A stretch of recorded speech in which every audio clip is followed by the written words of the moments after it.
राजा ने उसके घर जाकर बृहस्पतिवार की कथा कही, जिसे सुनकर उसका लड़का ठीक हो गया। अब तो सभी लोग राजा की प्रशंसा करने लगे।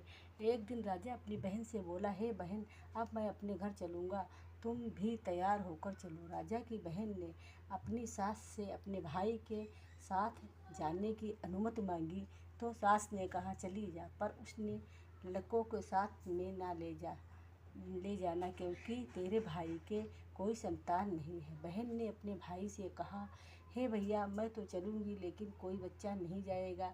तो राजा बोला, जब कोई बच्चा नहीं जाएगा तो तुम ही चलकर क्या करोगी।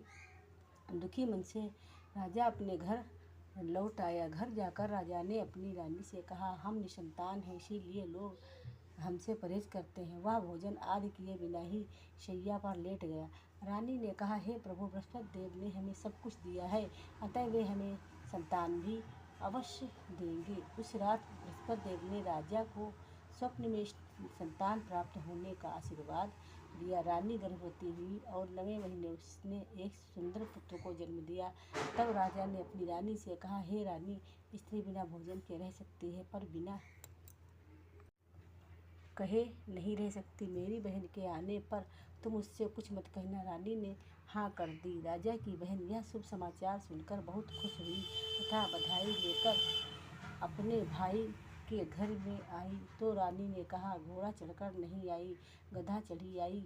राजा की बहन बोली, भाभी, मैं इस प्रकार ना कहती तो तुम्हें संतान कैसे मिलती। इस प्रकार जिसके मन में जो कामनाएं हैं सभी को बृहस्पति देव पूर्ण करते हैं। जो व्यक्ति नियम से सद्भावना पूर्वक बृहस्पतिवार का व्रत करता है और कथा पढ़ता है या सुनता है, बृहस्पति देव उसकी सारी मनोकामनाएं पूरी करते हैं और सदा उसकी रक्षा करते हैं। जब रानी और राजा ने अपनी सच्ची भावना से बृहस्पति देव की कथा का गुणगान किया तो उनकी सारी इच्छाएं बृहस्पति देव ने पूरी कर दी।